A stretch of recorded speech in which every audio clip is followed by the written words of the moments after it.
सोचिए, फ्राइड के उस मशहूर काउच से लेकर आज के मॉडर्न स्मार्ट क्लासरूम तक सीखने के हमारे तरीकों में कितना बड़ा बदलाव आया है ना? चलिए, आज हम इसी सफर पर निकलते हैं।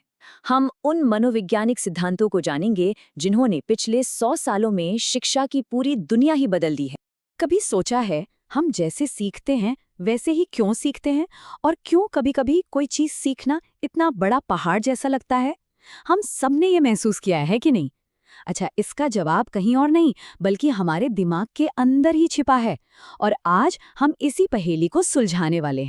तो हमारा सफर कैसा होगा? देखिए, सबसे पहले हम मन की छिपी हुई परतों में उतरेंगे। फिर हम देखेंगे कि हम सब बड़े होते हुए किन किन पड़ावों से गुजरते हैं। इसके बाद हम सीखने के सामाजिक पहलू को समझेंगे।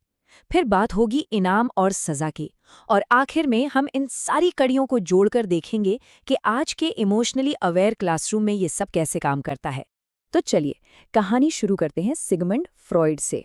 जी हाँ, वही नाम जिसने दुनिया को पहली बार दिमाग के अंदर झांकने पर मजबूर कर दिया। असल में फ्रॉइड ही वो पहले इंसान थे जिन्होंने ये दमदार आइडिया सामने रखा कि हमारा बचपन वो हमारी पूरे जीवन का एक तरह से ब्लूप्रिंट तैयार करता है। फ्रॉइड ने कहा कि हम सब के अंदर एक इड होता है। अब ये इड क्या है? सोचिए, ये हमारे अंदर का एक जिद्दी बच्चा है, एकदम जंगली, जो जन्म से ही हमारे साथ है। इसे दुनियादारी से कोई मतलब नहीं, इसे बस एक ही चीज चाहिए, फौरन मजा, फौरन संतुष्टि। मतलब जो चाहिए वो अभी के अभी चाहिए वाला हिसाब। हाँ, तो ये वही आवाज है जो चिल्लाती है, मुझे ये अभी चाहिए। कोई इंतजार नहीं, कोई लॉजिक नहीं, बस जो मन में आया वो तुरंत पूरा होना चाहिए।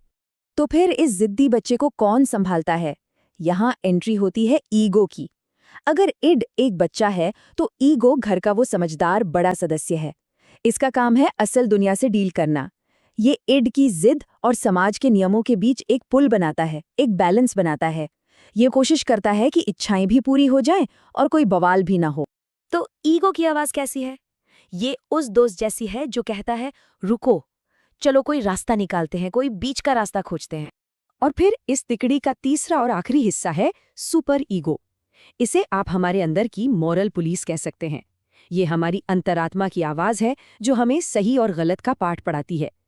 ये सारे नियम कानून हम अपने माता पिता और समाज से सीखते हैं, और ये करीब 3 से 5 साल की उम्र में हमारे अंदर बसना शुरू हो जाती है। और सुपर ईगो की आवाज, ये हमेशा हमें टोकती है, अरे ये मत करो, ये गलत है, या नहीं, तुम ऐसा बिल्कुल नहीं कर सकते, ये सही नहीं है। अब देखिए, फ्रॉइड के आइडियाज थे तो बिल्कुल क्रांतिकारी, लेकिन उन पर सवाल भी बहुत उठे। कई लोगों का कहना है कि उनकी थ्योरीज को साइंटिफिक तरीके से साबित करना लगभग नामुमकिन है। कुछ ये भी मानते हैं कि उन्होंने कामुकता मतलब सेक्सुअलिटी पर जरूरत से ज्यादा जोर दिया। और एक बड़ी आलोचना ये भी है कि उनकी बातें सुनकर ऐसा लगता है कि बचपन ने जो तय कर दिया बस वही हमारी किस्मत है, जिसमें बदलाव की कोई खास गुंजाइश ही नहीं है। तो फ्रॉइड ने एक तरह से स्टेज तो सेट कर दिया था, लेकिन खेल अभी बाकी था। उनके बाद कई और विचारक आए जिन्होंने इस आइडिया को आगे बढ़ाया कि हमारा विकास वो एक झटके में नहीं बल्कि अलग अलग स्टेज में यानी पड़ावों में होता है। तो चलिए देखते हैं कि इस नक्शे में और किसने किसने अपने रंग भरे। जरा इस टेबल को देखिए, ये दिखाता है कि ये स्टेजेस वाला आइडिया कैसे आगे बढ़ा। फ्रॉइड का फोकस था साइकोसेक्सुअल डेवलपमेंट पर, लेकिन फिर आए एरिक एरिक्सन। उन्होंने कहा, रुको, सिर्फ यही नहीं है। उन्होंने इसमें सामाजिक चुनौतियों को भी जोड़ा, जैसे एक छोटा बच्चा दुनिया पर भरोसा करना कैसे सीखता है। और फिर आए जीन पियाजे, जिन्होंने पूरा गेम ही बदल दिया। उनका फोकस था हमारे सोचने के तरीके पर, हमारी दिमागी क्षमताओं पर, कि वो उम्र के साथ कैसे विकसित होती हैं। अच्छा, अब तक हम दिमाग के अंदर की दुनिया में थे, अब एक काम करते हैं, थोड़ा बाहर निकलते हैं। क्या हो अगर सीखना सिर्फ हमारे अंदर की खींचतान का नाम ना हो? क्या हो अगर इसका ताल्लुक हमारे आसपास के लोगों से, हमारे समाज से भी हो? यहाँ पर दो बड़े थिंकर्स के बीच एक बड़ा ही मजेदार फर्क देखने को मिलता है। पियाजे का मानना था कि बच्चे नन्हे वैज्ञानिकों की तरह होते हैं जो अकेले ही चीजें खोजते हैं और सीखते हैं। लेकिन दूसरी तरफ थे लेव वाइगोत्स्की। उन्होंने कहा, नहीं, सीखना अकेले का काम नहीं है, ये तो एक सोशल प्रोसेस है। हम दूसरों से बातचीत करके उनके साथ मिलकर सीखते हैं। वाइगोत्स्की ने एक कमाल का कॉन्सेप्ट दिया जिसका नाम है स्कैफोल्डिंग। अब ये क्या चीज़ है? इसे ऐसे समझिए जैसे किसी बच्चे को साइकिल चलाना सिखाना। शुरू में आप क्या करते हैं? आप सपोर्ट के लिए ट्रेनिंग व्हील्स लगाते हैं, है ना? ये ट्रेनिंग व्हील्स ही मोर नॉलेजेबल अदर यानी MKO का सपोर्ट है। अब बच्चा उस जोन में है जहां वो आपकी मदद से वो काम कर पा रहा है जो वो अकेले नहीं कर सकता। इसी को वाइगोत्स्की ने ZPD कहा। फिर जैसे जैसे वो सीखने लगता है, आप धीरे धीरे सपोर्ट हटा लेते हैं और फिर एक दिन वो आपके बिना ही फर्राटे से साइकिल चला रहा होता है। बस यही है स्कैफोल्ड।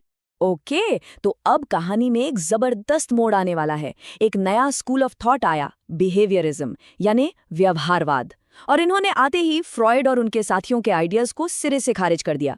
इनका कहना था, भूल जाओ ये मन के अंदर क्या चल रहा है, ये सब दिखाई नहीं देता। चलो सिर्फ उस चीज पर फोकस करते हैं जिसे हम देख सकते हैं, नाप सकते हैं, और वो है हमारा बर्ताव, हमारा व्यवहार। और इस सोच को JB वॉटसन के इस मशहूर कोट से बेहतर कुछ नहीं समझा सकता। वो कहते हैं, मुझे 1 दर्जन स्वस्थ बच्चे दो और मैं उनमें से किसी को भी चुनकर कुछ भी बना सकता हूं जो मैं चाहूं। सोचिए, ये कितना बड़ा दावा है। मतलब साफ था, इनके लिए अंदरूनी टैलेंट या स्वभाव कुछ नहीं, सब कुछ माहौल और परवरिश का खेल है। तो सवाल ये है कि व्यवहारवादियों के हिसाब से हम सीखते कैसे हैं? इसका एक जवाब है क्लासिकल कंडीशनिंग। पैवलोव के कुत्तों वाला मशहूर एक्सपेरिमेंट तो याद ही होगा। उन्होंने क्या किया, घंटी की आवाज़ जिसका खाने से कोई लेना देना नहीं था, उसे खाने के साथ जोड़ दिया और कुछ ही समय बाद कुत्ते सिर्फ घंटी की आवाज़ सुनकर ही लार टपकाने लगे। क्यों? क्योंकि उनके दिमाग ने घंटी और खाने के बीच एक कनेक्शन, एक एसोसिएशन बना लिया था। फिर आए BF स्किनर, जो इस आइडिया को एक लेवल और आगे ले गई, अपनी ऑपरेंट कंडीशनिंग की थ्योरी के साथ। इसका फंडा बहुत सिंपल है। हम अपने कामों के अंजाम से सीखते हैं। अगर कोई काम करने पर नतीजा अच्छा होता है, मतलब कोई इनाम मिलता है, तो हम वो काम बार बार करते हैं। और अगर नतीजा बुरा होता है, कोई सजा मिलती है, तो हम उस काम से बचने की कोशिश करते हैं। सिंपल। तो अब सवाल उठता है कि इन सब पुराने लोगों का, फ्रॉयड, वाइगोत्स्की, स्किनर, इनका आज के क्लासरूम से क्या लेना देना? भाई बहुत गहरा लेना देना है। चलिए अब इन सारे धागों को एक साथ जोड़ते हैं और देखते हैं कि इन बड़े बड़े आइडियाज़ ने मिलकर आज की मॉडर्न एजुकेशन की शक्ल कैसे तैयार की है। एक ऐसी एजुकेशन जो सिर्फ किताबी ज्ञान पर नहीं बल्कि पूरे बच्चे के विकास पर जोर देती है। आज के जो बेहतरीन क्लासरूम है वो असल में इन सभी थ्योरीज का एक संगम है। वहाँ सिर्फ रट्टा मारने पर जोर नहीं दिया जाता, बल्कि वहाँ एक ऐसा सुरक्षित और सपोर्टिव माहौल बनाने पर फोकस होता है जहाँ बच्चे इमोशनली सेफ महसूस करें, क्योंकि जब वो सेफ महसूस करेंगे तभी तो सीखने के लिए तैयार होंगे। और हाँ, ये सिर्फ कहने की अच्छी अच्छी बातें नहीं हैं, इसके पीछे पक्का साइंस है। PISA 2022 का ताज़ा डेटा देखिए। ये साफ साफ दिखाता है कि जब स्टूडेंट्स को लगता है कि उनके टीचर्स उन्हें सपोर्ट करते हैं, जब उन्हें क्लास में एक अपनेपन का एहसास होता है, तो मैथ्स जैसे विषय का डर, उनकी एंग्जाइटी काफ़ी हद तक कम हो जाती है। मतलब एक अच्छा माहौल सच में जादू कर सकता है। तो हमने फ्रॉयड के अनकॉन्शियस माइंड से शुरू करके सोशल लर्निंग की ताकत को समझते हुए साइकोलॉजी के पूरे 100 साल का सफ़र तय कर लिया। और ये सफ़र हमें एक बहुत बड़े और ज़रूरी सवाल पर लाकर खड़ा कर देता है।